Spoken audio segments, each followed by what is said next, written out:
wuu jiraa Yuusuf oo saddex dhaawac iyo hal dhimasho ah jira hase ahaatee dagaalkani shacab iyo ma dhexmarin dowladda jabhadda iyo dowladdu dhexmaray jabhadda oo kasoo talowday gobolka Shabeelle oo iska dhigaysay shacab qalab iyo albanisitay kuwaas markaa ay sababay dagaalkuna saas ku dhacay.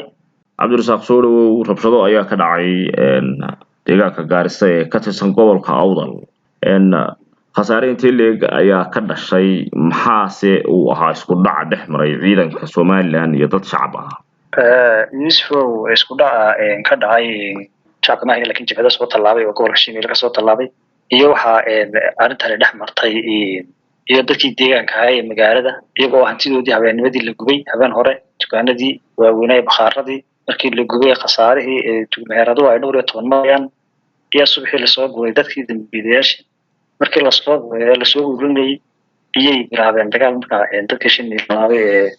rabshadayaasha ay jabhadda beesha ciise markaa taasi dhibaatooyin badan ka dhacay markaa magaalada hareeraheega oo markaa khasaare ka dhashay iyadana. Cabdirasaaq dadka la soo guray faahfaahin dheeraad ah hadad ka sii bixiso iyo sida ay dhacdadu u dhacday ee ay ugu suurto gashay dad aan magaalada u dhalanin ama si deganayn in ay tallaabooyin ka geystaan rabshado ah bal noo faahfaahin. Yuusuf waxa dhacay arrintan ay ahayd dadka Shabeelle ka yimiday beeraha ciise la rabay inay yimaadaan magaalada Gaarisa waxay sameeyeen dadkaasi oo ugaasku soo abaabulay inay khasaare naf iyo maalba geystaan oo hantidii dadka gubaan oo magaalada ay meherado badan oo dhowr iyo 10 meheradooda gubaan bakhaarradii dukaanadii ganacsiga magaaladaanadii ay gubaan kabacdi dambiilayaashii markii la soo qabanayay ayay diideen oo ay ka hor istaageen beeraha ciise in dambiilayaasha la soo qabto markaa waxay ahaayeen dad abaabulan oo jabhadaha oo laga soo ururiyay gobolka Shabeelle ka soo tallaabay oo ugaasiga ay ka dambeeyaan dad kale oo iyaguna xagga Djibouti ka soo tallaabay. maanta dagaal baa dhacay oo ciidanka Soomaaliland iyo dhexmaray dhinaca kale sheegayso dagaalkaas khasaare intee leeg ayuu dhaliyay sidee ayuu ku bilaabmay.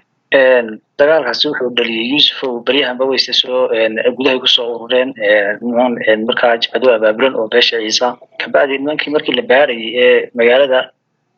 laga saaray iyaguna ay dagaal soo qaadeen taasa markaa keentay in markaa dagaalku ballaadho oo ballaadho deegaanka dhamaanba hase yeeshee bariyahanba way soo abaabulayeen oo way isku soo ururiyeen deegaanka gudihiisa soo galeen xagga magaalada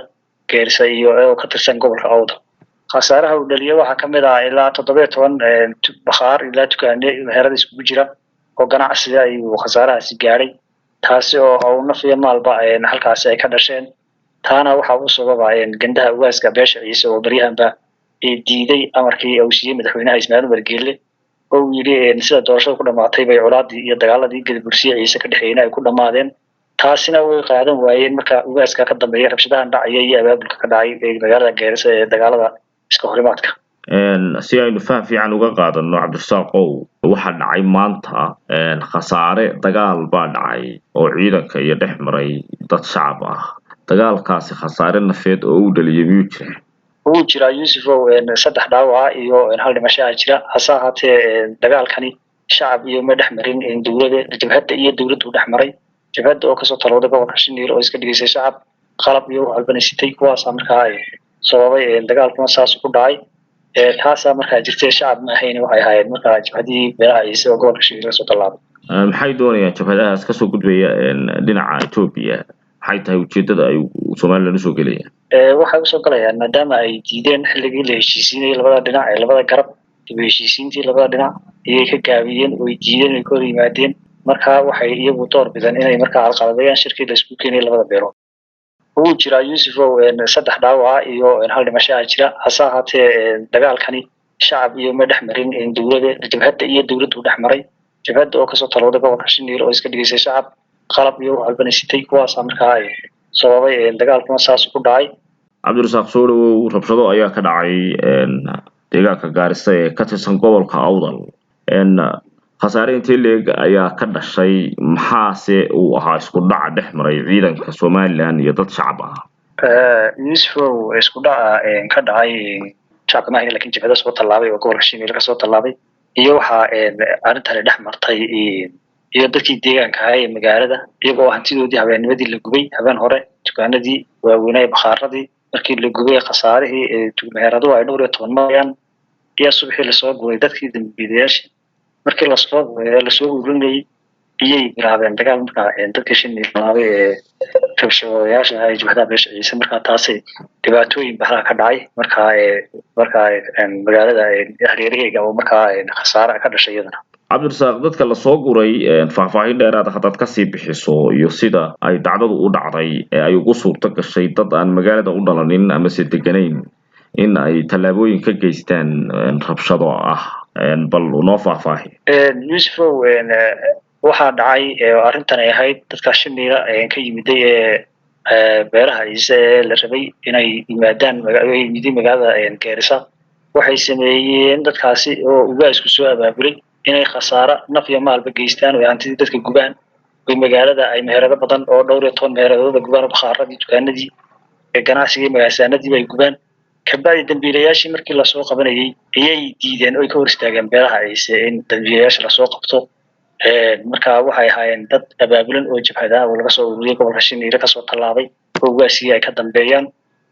dad kale oo iyaguna xagga Djibouti ka soo tallaabay maanta dagaal baa dhacay oo ciidanka Somaliland iyo dhexmaray dhinaca aqriyaad sheegayso dagaalkaasi khasaare intee leeg ayuu dhaliyay sidee ayuu ku bilaabmay dagaalkaasi wuxuu dhaliyay Yusuf oo baryahanba waysta soo gudaha ku soo urureen markaa jabhada abaabulan oo beesha ciise kabacdi markii la baarayay magaalada laga saaray iyaguna ay dagaal soo qaadeen taasa markaa keentay in markaa uu dagaalku ballaadho oo ku ballaadho deegaanka dhamaanba hase yeeshee baryahanba way soo abaabulayeen oo way isku soo ururiyeen deegaanka gudihiisa soo galeen xagga magaalada Gaarisa iyo ka tirsan gobolka Awdal khasaaraha uu dhaliyay waxa kamid ah ilaa 17 bakhaar ilaa dukaane meherada isku jira oo ganacsiga iyo khasaarahaasi gaaray taasi oo naf iyo maalba halkaas ay ka dhasheen taana waxa uu sababay gandaha ugaaska beesha ciise oo baryahanba diiday amarkii uu siiyay madaxweynaha Ismaaciil Umar Geelle